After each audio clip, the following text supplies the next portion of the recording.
You've probably heard about private equity partnerships like Mitt Romney's Bain Capital. But how exactly do these people make so much money? Let me explain the magic of private equity in 8 simple steps.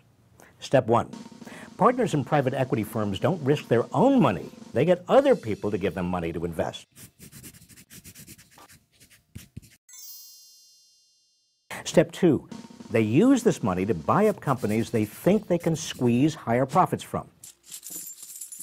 Step 3, they squeeze out higher profits by cutting the company's costs. And for most companies, the biggest cost is payrolls. So private equity managers typically reduce payrolls by firing workers or cutting other workers' wages and their health and pension benefits. Step 4, they also use the company as collateral to borrow a pile of money from banks. And since interest payments on this debt are deductible from company income, presto, the company shows even bigger profits. Step 5, they get the company to issue a special dividend to repay the original investors. So now everything else is gravy. Step 6, then they sell the company for much more than they bought it for because, hey, it's more profitable. Step 7, they pocket 20% of the gains from the sale.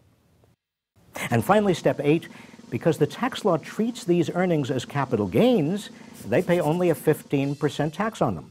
This is a sham because the justification for lower capital gains taxes is investors supposedly risk their own money, and yet private equity managers haven't risked a dime. Worse yet, you and I and other taxpayers subsidize all this.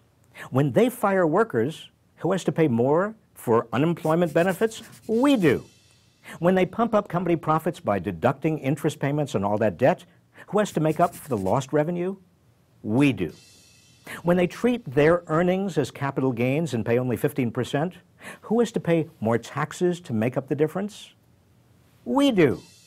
And then later, when some of these companies go bust under the weight of all that debt and their pension obligations have to be taken over by the federal government, who pays? We do. You see, the magic of private equity is really a magic trick, and it's played on you and me.